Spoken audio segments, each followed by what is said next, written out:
د سواد د واقعي مکمل حقیقت مخې ته راغی. یار ویډیو را سره مکمل وګورئ د سیټ چې تاسو ته د الګ ښکاري که نه دی په هغه ټیم کې هلته موجود و که نه دی هر څه چې دی نو په خپلو سترګو باندې لیدلي دي او د دې دا بیان درسره زه شریکوم. ملګرو دا هلک وایي که نه وایي زه چې دی نو په دغه ټیم کې موجود وم او دا یو قاري ولګېد او دا هلک چې دی نو دا یوې کمرې ته بوت او چوکۍ ورسره هم یې وړله او په دې هلک باندې غوږونه ونیول او دې هلک باندې چې دی نو چوکه ماته کړه، ډېر زیات ظلم زیاتی ورسره وکړو. وایي بیا چې دی نو دغه قاري چې کله ستړی شو وایي بل ورغی او بل دړه ویوړه او دړه چې کله ویوړه که نه په دې هلک باندې غوږونه ونیول په دړه پې راباندې کړلې. و چې هغه ستړی شو نو بیا بل ورغی او بل پې راباندې کړې. د 15 ګنټو پورې چې دی نو دیو دغه هلک واهه دقسې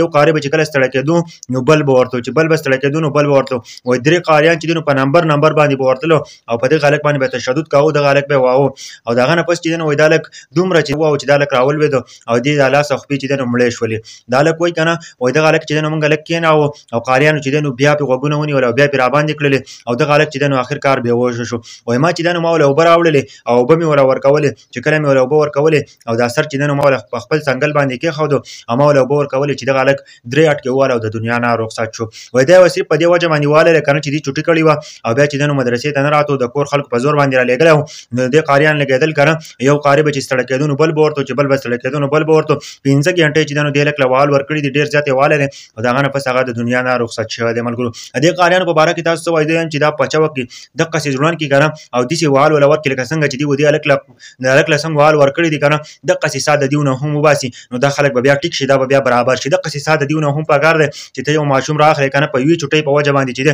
نو هغه ته د دنیا نه رخصت دی. ته ورسره دومره ظلم کوې که نه چې هغه ته باندې چوکۍ پې ماتې دړې پې ماتې غوږونه پې نیسي او یو ماشوم دی که نه او هغه د 14 کالو ماشوم ته د دنیا نه رخصت کړو. ډېر د افسوس مقام دی که نه د دې قاریانو له سزا میلاوېدل ضرور پکار دي. موږ د نورو قاریانو خلاف نه یو خو داسې قسمه خلک چې دی نو دا د دنیا نه رخصتول ډېر ضروري وي ځکه چې د وړو سره ظلم نه دی پکار. په دین کې زور زبردستي نشته چې ته په زور باندې وړو ته دین ښیې یا په زور باندې ته واړه به وایي یا به ورسره ظلم زیاتی کړې. ملګرو څومره کسان زما دا ویډیو ګوري دا دومره شیر کوي که نه چې دې قاري ته دې 3 واړو قاریانو ته ضرور سزا میلاو شي او دا چې دی نو پانسي کړی شي. پانسي کړی شي دي هم نو داسې کار دی اوس وچې لکه دې چې څنګه د دې هلک سره کړی دی د هلک سره چې کومه ظلم کړی دی کم زیاتی ورسره کړی دی دقسې چې دی نو د دیو نه دې ساه وایستلی شي چې بله ورځ له بل یو کس داسې نه کوي، یو بل قاري داسې نه کوي د وړو سره ظلم زیاتی نه کوي. خلک به چې دی نو خپل ماشومان مدرسو ته نه لېږي صرف د داسې قاریانو د وجې نه. ملګرو او د نورو خلکو هم ویلي دي سواد چې کومه خلک دی که نه خوازاخیلې نو هغه دا خبره کړې ده چې زما بچی سبق نه وایي زما بچي ته سبق نه یادېږي هغه ته کور ته رالېږه